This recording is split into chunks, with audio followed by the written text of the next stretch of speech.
A very good evening to you and a warm welcome to Business Today, your weekly business show on Channel I, where we give you an in-depth look at today's business landscape. And today as well, we have a very important guest who will be highlighting on timely issues. So let's have a look at the guest right after this theme.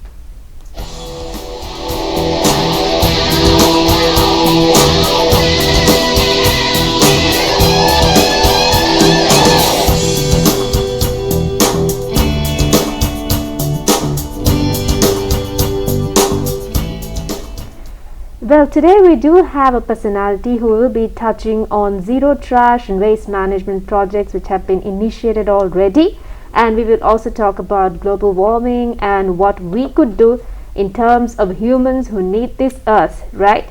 So let's take a look at who our business personality of the week is. Hasanka Padukka, CEO of Vibhava Solutions Pvt Ltd, is a co-founder of Thuru and Zero Trash. Hasanka graduated from Rajarata University of Sri Lanka with a BSc Honours degree in Business Management. While employed at Dialogue Asiata PLC, his love for nature gifted him of being the co-founder of Thuru. Hasanka has been a key figure in spearheading Thuru and developing the mobile app towards its current status. He is a Gold Award holder of the Duke of Edinburgh's International Award and has also represented Sri Lanka at the Duke of Edinburgh's International Award International Gold event held at South Korea on the 22nd of October to the 2nd of November 2014 with the theme of leadership for a transformed award. So we do have Mr. Hasanka Padukka, social entrepreneur, CEO of Vibhava Solutions Pvt Ltd and co-founder Thuru and Zero Trash with us on the show on Business Today. A very good evening to you and a warm welcome to the show. Good evening, Sharifa. And as I mentioned previously, today we'll be touching on a very timely issue, and I think we've been talking about this for ages, and with the rising level of global warming happening all around the globe, you have come up with an initiative with a team of people, if I'm not mistaken, on waste management and named it Zero Trash, and you also have something called Thuru happening. So we will be touching on all that, but I did mention that you're a social entrepreneur. So tell us, who exactly is a social entrepreneur in a layman's point of view so that everybody out there would know? Yes, Sharifa. So social entrepreneurship is a module derived by entrepreneurship, more or less. So we focuses on solving social issues such as waste management, deforestation, poverty elevation, something like that. So we build businesses which solve social issues while making profits, and majority of the profits also will be passed down to the same communities.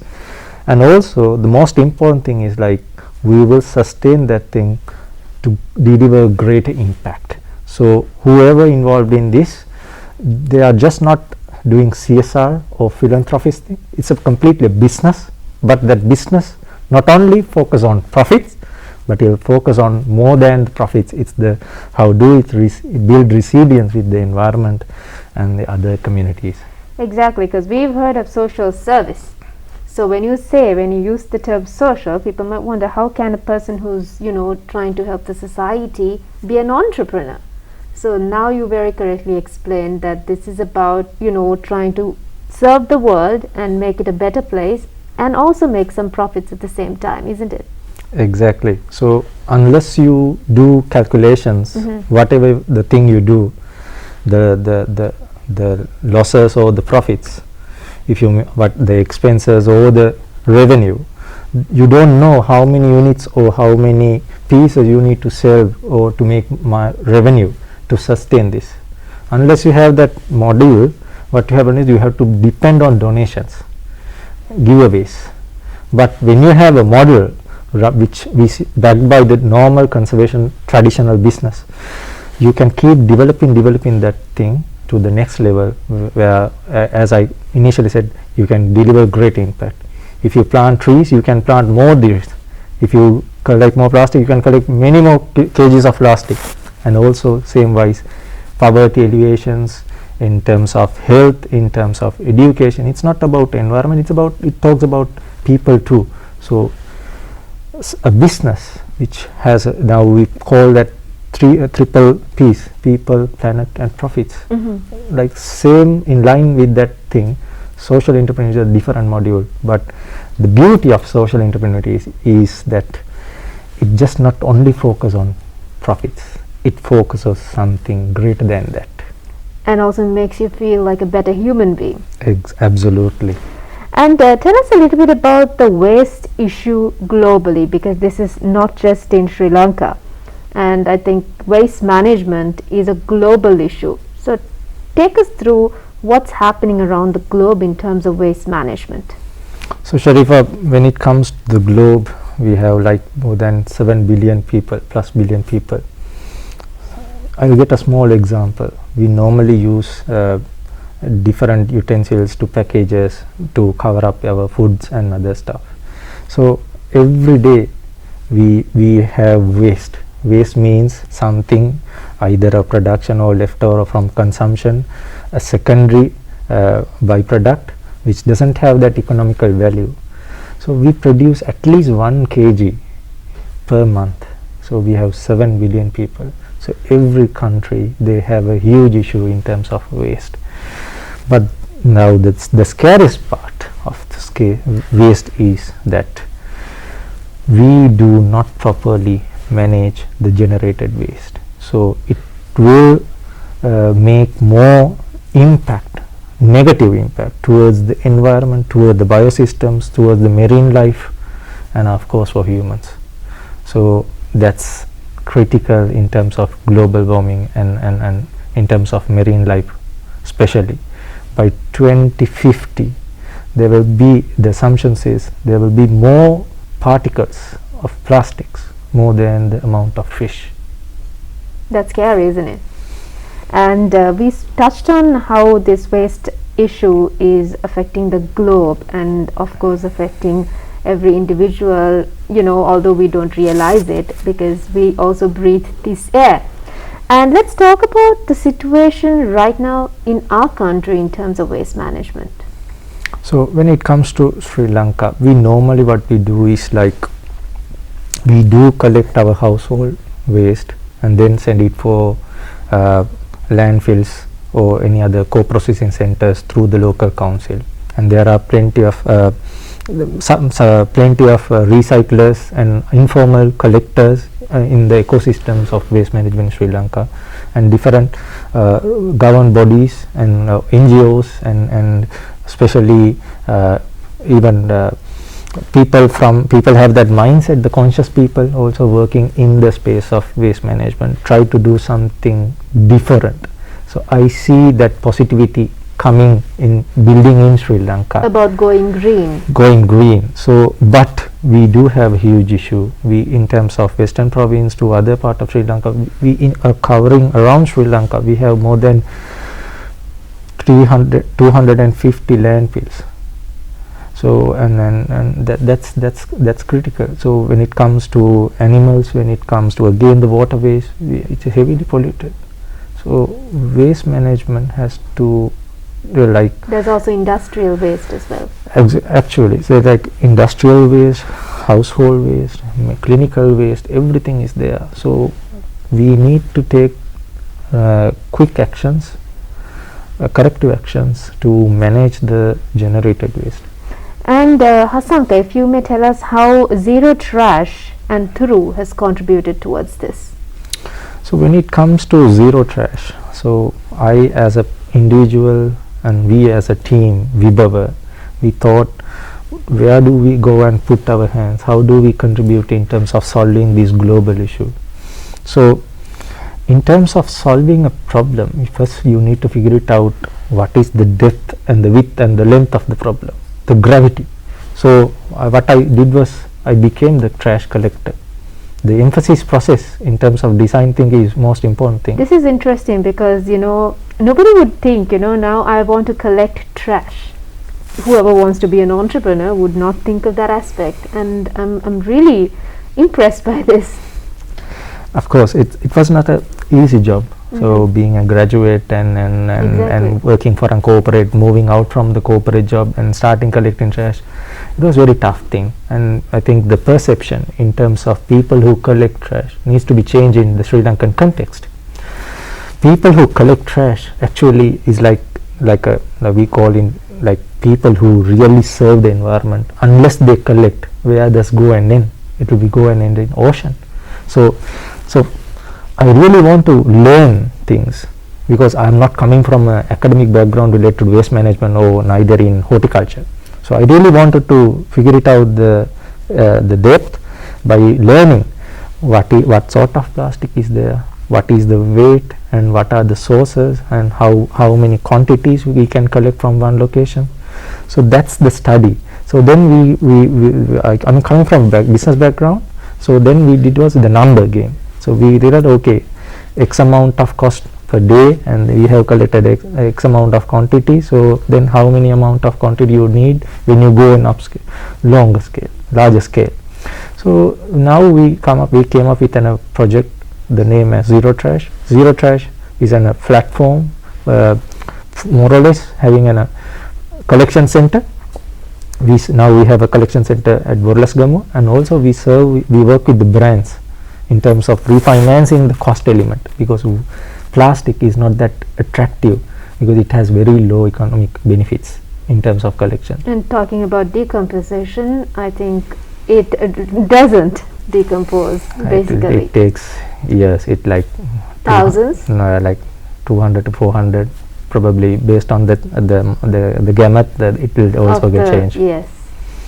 So it's kind of interesting that you've started this project and people in the Western Province can at least contribute towards this. So this is not just for, offices and places like that, but anybody can walk in and give their plastic, isn't it? It's not only about plastic, right? It's not only about plastic. When it comes to waste, it consists of waste like plastic. Plastic has 7 types of like categories, starting for PET to HDP to LDP to PP to PVC to and other plastic. So and that is the plastic classification. And when it comes to waste, you will get glass, you will get metal, you will get toothbrushes to non-recyclables, other stuff, paper to corrugated box to everything. So and polythene bags. So we build a place where anyone can simply come and drop off their plastic waste or other recyclable items, where me as a person, I couldn't find a place where I can freely go and responsibly hand over my waste. So we have an issue. It's not only for me, it's for everyone in Colombo. So that's where we took this initiative. In it was a very the country greener. And you have now always people ask you to do more like sorting, collecting plastic and sorting your household generated waste, but what will happen after that? What is the other process after the collection? So you have to give it to some responsible organization or a person, so then he will co-process. They will sort according to the plastic type, according to the color type, according to the material, and then it will go into recycler. And with this pandemic situation, we use a lot of face masks, shields. I think that also does add up to the waste issues. So then the cross contamination happens. So we need to think on the all perspectives when it comes to waste. Exactly. And since we touched on zero trash, let's also touch on Turu. Now this is on reforestation, right? So obviously, since we're talking about the greener side of everything, this is obviously sounding very green. Tell us more about how Turu was initiated, when and why. I think Turu was the very first project we started back in 2016. It's me and Hebinda Jayavira, and there was another person, Tharindu Kodikara. We went on our off-season hike, I would say, for Adams Peak, Siripada. And then along that journey, we ideated a product called app, which enables young people to individually or like as a group to record their individual or group level contribution towards reforestation. So because Sri Lankan deforestation rates are like, I don't want to go into stats, but it's like very tragedy. day by day we are losing our forest. Urbanization also contributes to it. Many reasons, but unfortunately what happened is, like, when it comes to when we compare, when it comes to mid 19s, late 19s, what happened year and year, the forest cover is like going down, the percentage. So we really want to do something which has a more scale, which is scalable, which is like viable, but we really want to talk to many more people. So we came up with an idea, just a small app called Thuru, which is already not like the normal trees. So that app later on converted into a mini ecosystem. It just not stopped like the concept of mobile app. Now it's an ecosystem which consists volunteers. We have an up and running online store. We are doing regeneration projects in terms of environment, butterfly gardens, and we do like a gifting, a product called Thuru seed pod.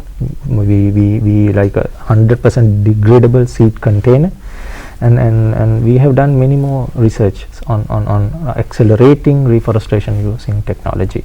How about people living in apartments? If they want to plant a tree, is there any other way? Because I think I've spoken to a few people who introduced concepts of having indoor gardening, or just in the balcony. So do you all have anything for that as well? Basically, Sri Lanka is a blessed land. So when it comes compared to the other overseas countries, they have that something called winter, so they can't even grow anything at all. But in Sri Lanka, our weather, our like the sun, everything supports, the soil supports for us to nature green. So space is not just a constraint. The constraint is your mindset. There are many more advanced like, I don't say advanced, but there are technologies which you can use. Simply vertical gardening, hydroponics, you can simply do. So we have online store, through online store people buy hydroponics, even if they do not know the science behind it, just they put their hands on it, and then they learn that thing little by little. And then you can use pots wherever you have. You can even attach pots to your wall, and you can plant all the greens and whatever the. It's all about the thought. It's all about the thought. What you need is that you need to have that commitment and that passion and the drive to do it. Yes, and unless you have that thing, I think nothing will work. Exactly, it I think applies to everything you do. And since you touched on this interesting concept of reforestation and getting everybody involved, and that you have a store and people can actually purchase stuff and work on it even at their home gardens, how do you intend to get the younger generation involved in this, and how many are currently involved? So I think through online store is a different story, right? Before the COVID thing, we were providing like reforestation solution for corporates, right? That was the model. And now with the COVID, everything got stopped, and we didn't make any revenue at all. But luckily, back in 2019 latter part, we put an MVP called Thuru online store, thuru.lk/store, with 8 products. That 8 products is just trees. But with the COVID thing, people was always calling me, Hasanka, I need seeds, I need fertilizer, I need manure, everything. So then what we just listed out the products. Now that online store started with 8 products. Now it's more than 500 to 600 product portfolio. So there's a growing demand. When it comes to lockdowns, we got the required permissions in terms of mobility, and with the under the health instructions, we do cater a lot of orders during the pandemic time, because with the pandemic, when you got stuck into your house, then you figure it out. I need to do something productive. That's the time where you actually connect with the nature and the family.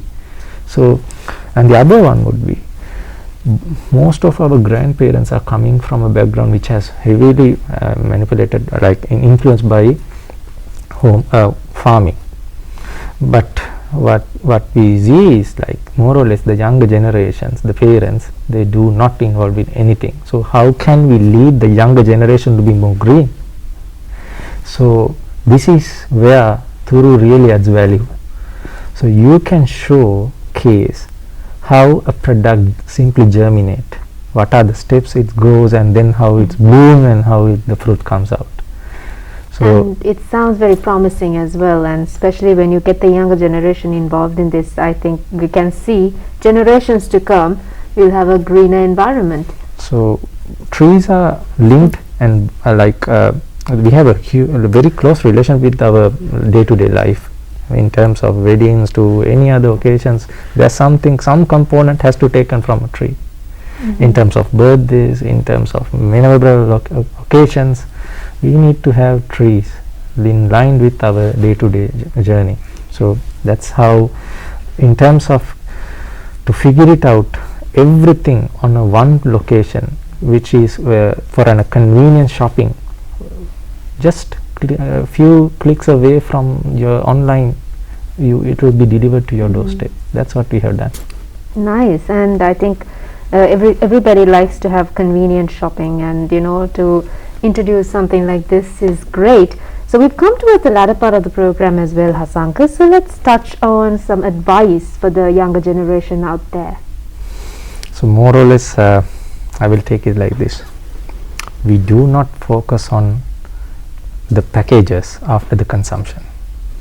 It's like whatever we ate, we just simply forget what will happen to the package. So I really want the young people to think on what sort of waste are generated in my household, and what will happen after, what will happen to those after our consumption, whether these go and ends, whether it goes to the right place, whether it just go to the landfill, or do we burn those things, or do we bury those things, or we just simply toss it off, just the toffee wrappers. What do we do? We don't think of it in a huge way, but I think even a small wrapper, if you can properly recycle it, or give it to someone who will do a good job, unless you do that, I think even a small wrapper can go a long way. So when it comes to plastic, I really want to touch these points. Even if a wrapper is very small, when it comes to it will someday, it will, in terms of degrading, someday it will go into certain particles. If it is less than 5 millimeter, it's microplastic, and then the nanoplastic comes in. So small fish or the marine creatures, they might end up consuming it. Exactly. So that then it will come into our, like the food chain, it will come as an input, and again we are an island, we have a sunny beaches. So by 2030, what will happen after our beaches? So I think young people can really make a change. I think it's becoming a trend as well. When you look at it, there are people who are fighting for greener environment. We see good young people doing a huge effort in terms of making correct. So adults, corporates, governments, everyone need to support them. In this start with the designing part, the product designing part. This goes into production part. This goes into consumption part in terms of post waste management part. So it's a process. It's kind of like you need to be very careful about what you purchase, what you consume, and what you're going to do with every single penny you spend. Exactly. So we are talking about not just plastic or waste. We are talking about whether we live until 2030, or whether we live until many more years with a good environment, and whether we can breathe freely. Exactly. Without having the need to buy air. Of course, because related to the IPCC report, the last year was unprecedentedly hot, and the glacier, the burning ratio was very high. We are going towards very tragic end. So we need to stop. We need to take mitigative and adaptation strategies.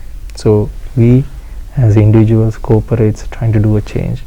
So this has to replicate not in Sri Lanka, not in South Asian country, globally. So what we do is simply lead by action. With that, I think it's time for us to conclude the program as well. Thank you so much for all those great advice as well, Mr. Hasanka Padukka, and thank you so much for being a part of this show.